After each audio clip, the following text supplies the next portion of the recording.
알면 할수록 돈이 보인다. 변호사 회계사가 말해주는 돈 되는 법 코너입니다. 오늘 그 첫 시간인데요. 변호사님과 회계사님 모시고 관련한 얘기 해보도록 하겠습니다. 안녕하십니까? 안녕하십니까. 네, 이렇게 변호사님과 회계사님이 동시에 나오셔가지고 이렇게 금융 전반에 대한 얘기를 방송에서 해주시는 거는 그동안 어느 방송에서도 본 적은 없는 것 같아요. 자, 두 분 먼저 간단히 소개부터 해주시죠. 네, 안녕하십니까. 차인건법률사무소 최상진 변호사입니다. 저는 한국예탁결제원과 국세청에서 근무를 했었고요. 이러한 경험을 바탕으로 지금은 주로 금융 관련 자문이라든지 소송, 컨설팅 업무 등을 수행하고 있습니다. 네, 회계사님부터 부탁드릴게요. 네, 안녕하십니까. 대성상경회계법인의 이영탁 회계사입니다. 저는 과거 3일 회계법인에서 회계감사 업무와 조세 업무를 했고, 이러한 경험을 바탕으로 지금은 주로 회계감사, 기업자문, 그리고 조세, 컨설팅 업무 등을 담당하고 있습니다. 네, 좀 앞으로 많은 분들이 궁금해하는 주제 이 돈 되는 법 좀 뭐가 있는지 좋은 정보 공유 많이 앞으로 좀 부탁드릴게요. 자, 먼저 질문 드릴게요. 최근 경제부처에서 이 회색 코뿔소다, 퍼펙트 스톰이다 이렇게 언급을 하면서 경제 위기론을 이야기를 하고 있는데요. 혹시 이런 단어 어떠한 뜻입니까? 네, 회색 코뿔소는 그 세계 정책연구소 대표 미셸 부커가 2013년 1월에 그 다보스 포럼에서 이야기한 개념입니다. 블랙스완과 이게 대비되는 개념인데요. 반면 코뿔소는 일반적으로는 회색입니다. 또한 코뿔소는 덩치가 크고 힘이 세며 부딪히면 충격이 크다는 것을 누구나 알고 있습니다. 경제 용어에서 회색 코뿔소는 지속적인 경고로 인해서 사회가 이미 인지를 하고 충분히 예상을 하고 있지만 쉽게 간과하는 위험 요인을 의미합니다. 한편 또 퍼펙트 스톰은요, 개별적으로는 위력이 크지 않은 폭풍이 다른 자연현상과 맞물리면서 위력이 엄청나지는 현상을 의미하는데요. 이제 그 경제 용어에서는 실물위기와 금융위기가 결합한 초대형 위기를 의미합니다. 최근 홍남기 경제부총리가 회색 코뿔소를 언급하고 정은보 금융감독원장이 퍼펙트 스톰을 언급하였는데요. 이는 우리 경제를 둘러싼 환경이 그만큼 위험해지고 있으며 여러 위험 요소들이 복합적으로 결합하여 커다란 위기가 될 수 있다고 생각하기 때문에 발언을 하신 것으로 보입니다. 네, 그럼 혹시 최근 이 정부 당국자들이 회색 코뿔소나 이 퍼펙트 스톰까지 언급하면서 경고를 하는 배경, 여기에는 뭐가 있을까요? 네, 글로벌 경제 환경부터 국내 자산 시장 상황까지 복잡한 여러 요인들이 있습니다. 먼저 글로벌 경제 환경은 미국과 중국 간 마찰과 코로나 사태로 인한 영향이 지속되고 있어 공급망이 약화되고 있습니다. 최종 완제품이나 서비스를 소비자에게 직접 제공하는 기업이 있다 할지라도 이들이 모든 단계의 생산을 책임지는 것이 아닙니다. 중간 단계에서 부품이나 시스템의 일부분을 제공하고 수많은 업체들이 생산 시스템을 통해서 연결관계를 진행하는 것을 가치 사슬이라고 합니다. 미국과 중국의 마찰이 지속되고 코로나 사태로 인한 경기 위축이 있다 보니 아무래도 거래가 활발하지 않고 이에 따라 가치 사슬이 약해지고 있습니다. 우리나라 같은 수출 주도형 국가의 경우에도 아무래도 타격이 있는 편입니다. 국내적 요인으로는 가계부채가 줄어들고 있지 않은 상황에서 계속되는 금리 인상 압력이 발생하고 있습니다. 특히나 부동산 등 자산 가격이 급격한 상승은 꾸준한 문제점으로 제기되고 있습니다. 근데 회계사님께서 말씀하신 요인들도 문제지만 글로벌 수요 증가도 무조건 반가워할 수 있는 상황만은 아닙니다. 실제로 주요국이 그 백신 보급으로 코로나19 영향이 전년 대비 축소가 되었는데요. 수요 산업이 업황이 이제 개선이 됐습니다. 그래서 이에 따라서 시장 수요가 증가하고 있는데 생산을 위해서는 근데 어느 생산이든 에너지가 반드시 필요하게 됩니다. 근데 최근 선진국을 중심으로 이제 탄소 중립 정책을 확대하고 있고 자연력을 이용한 에너지 생산 비율이 점점 높아지고 있는데요. 아무래도 자연력을 이용하다 보니까 에너지 공급이 좀 불규칙한 측면이 있습니다. 실제로 유럽 지역에서 풍력 발전을 수출해 온 아일랜드 앞바다 바람이 잦아드는 바람에 전력량이 현재 좀 부족해졌고 그래서 천연가스 가격이 이제 계속 올라가고 있습니다. 이런 에너지 시장이 급격한 움직임을 보이고 있게 되면 모든 생산에는 에너지가 소모되기 때문에 자연스럽게 물가가 오를 수밖에 없습니다. 그리고 대부분의 경제 주체들은 코로나 영향에 맞춰서 경영 전략을 마련하고 에너지 수급 정책이라든지 방향도 이미 설정을 해놓은 상태인데요. 갑자기 수요가 증가하면 에너지 가격 상승이 급격히 이루어지는 거에 대해서는 당분간은 좀 대응하기가 어려운 상황입니다. 물가 상승이 에너지 가격 상승으로 인해서 또 발생을 하게 되면 당연히 또 금리 인상 압력은 또 높아질 수밖에 없습니다. 그렇죠. 좀 이와 같은 자산 가격이 특히 요즘에 가장 좀 이슈가 되고 있는 이 부동산 가격 상승을 고려해서 지금 정부에서는 어쨌든 대출 규제를 굉장히 계속 강화를 하고 있는 상황이잖아요. 지금 그 영향은 좀 어떻게 보십니까?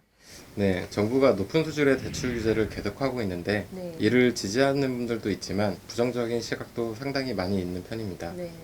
최근 전세 계약을 갱신하는 사람들의 경우에는 대출 한도가 보증금 인상분 이내로 제한될 수 있다라는 이제 소문도 돌았는데요. 네. 이와 같은 소문은 부동산 가격 상승에 따라서 전세 보증금도 계속하여 높아지고 있는 상황입니다. 네.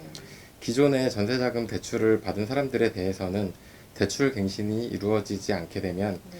이들은 결국 전세자금 마련할 길이 없어서 네. 이제 다른 곳으로 더 이제 외곽으로 이사를 가야 합니다. 네. 이렇게 되면 국민의 주거가 대단히 불안정하게 됩니다. 정부가 이러한 충격을 완화하기 위해서 전세 대출을 보증금 인상분 내에서 네. 대출을 허용하지 않겠냐 하는 예상이 있었죠. 네. 그러나 이번 주 월요일 금융위원회는 전세 계약 갱신 대출 한도에 대하여 보증금 인상분 이내로 제한하는 내용을 은행권과 협의하고 있지 않다라고 이제 보도자료를 내었습니다. 네. 가계부채 대응 방안을 정부가 어떻게 마련할지 아직 밝혀지진 않았지만 네. 아무래도 세입자 입장에서는 커다란 고민을 할 수밖에 없고 부동산 대책이 나올 때마다 고민을 강요당하는 세입자는 이제 자신의 마음에 완전히 맞는 집이 아니더라도 네. 우선 주택을 직접 소유해야겠다라는 생각을 할 수밖에 없는 실정입니다. 네. 네, 저는 또 다른 측면을 좀 고민해 봤는데요. 네. 올해는 정말 부동산 관련 대형 사고가 좀 많았던 해입니다. 네.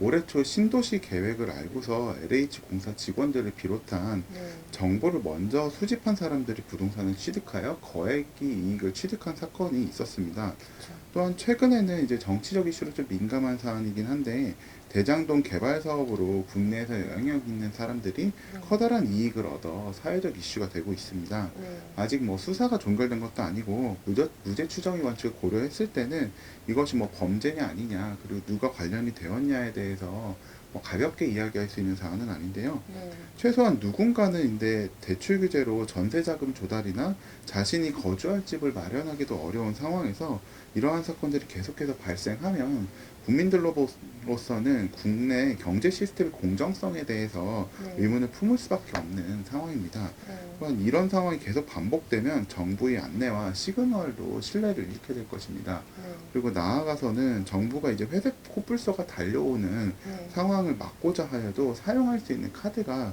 결국은 제한이 생기게 될 수밖에 없어 우려가 됩니다. 네. 좀 요즘에 시장의 공정성 얘기까지 나오게 됐는데요. 많은 분들이 이제 좀 현재 이 경제 환경에서 자산 시장 앞으로 어떻게 될 것이냐 좀 많은 관심을 가지실 것 같기도 해요. 혹시나 좀 이런 상황들을 어떻게 보십니까? 네, 저는 이제 부동산 시장에 대해서 이제 말씀을 드린다면 네. 투자는 결국 자기 판단과 자기 책임하에 이제 책임 원칙에 따를 수밖에 없습니다. 네. 다만 이제 투자용이 아니라 거주를 목적으로 하신다면 이제 자신의 마음에 쏙 드는 부동산은 아닐지라도 무리하지 않는 범위 내에서 부동산을 취득하는 것이 바람직하다고 생각합니다. 네. 금융정책은 경제 환경에 따라서 그리고 정부의 성향에 따라 이제 좌우가 많이 되는데요. 네. 자신이 주택을 소유하고 있는 경우에는 상대적으로 세입자보다는 금융정책의 영향을 덜 받기 때문입니다. 네. 그리고 인플레이션은 우리 정부와 한국은행이 대응은 하겠지만 글로벌 경제에서 우리나라의 영향력을 고려할 때 네. 자산 가격 상승에 우리 정부가 대응할 수 있는 카드는 일부 제한적이라고 할 수 있습니다. 네. 네, 부동산 시장에 대해서는 회계사님께서 이제 말씀을 해주셨는데요. 저는 이제 좀 다른 자산 시장에 대해서 좀 말씀드리겠습니다.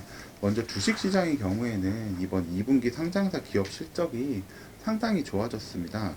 그리고 카카오뱅크의 상장 이후에 이제 IPO 열기가 조금 가라앉은 면도 있는데요.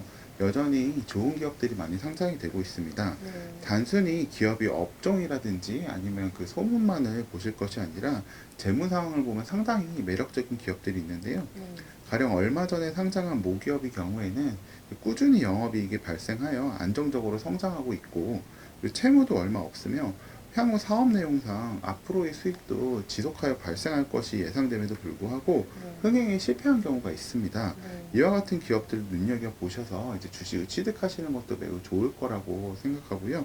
또 가상자산의 경우에는 이제 현재 규제 환경이 급격히 변하고 있고 과세도 곧 이루어지게 되므로 제도적 환경은 매우 커다란 변화에 있다라고 보실 수 있습니다. 그래서 기존에 투자하시는 분들 같은 경우에는 비교적 이제 익숙하시니까 이런 급격한 환경 변화에도 어느 정도 적응을 좀 하실 수 있는데 새로 투자하시는 분들 같은 경우에는 아무래도 지금은 변화가 너무 커서 투자가 조금 부담스러우실 수 있지 않나 생각합니다. 그래서 이런 분들은 조금 신중하실 필요가 있다라고 보고 있습니다. 네. 좀 다소 무거운 주제인 듯 싶으면서도 요즘 같은 시기에 우리한테 가장 좀 도움이 되는 정보가 아니었나 싶은데요. 좀 글로벌 경기 상황이나 우리 국내 상황 모두 좀 충격이 올 수는 있겠지만 좀 무리하지 않는 범위 내에서 좀 현금보다는 자산 취득을 할 필요가 있지 않나라는 생각이 듭니다. 오늘 잘 들었습니다.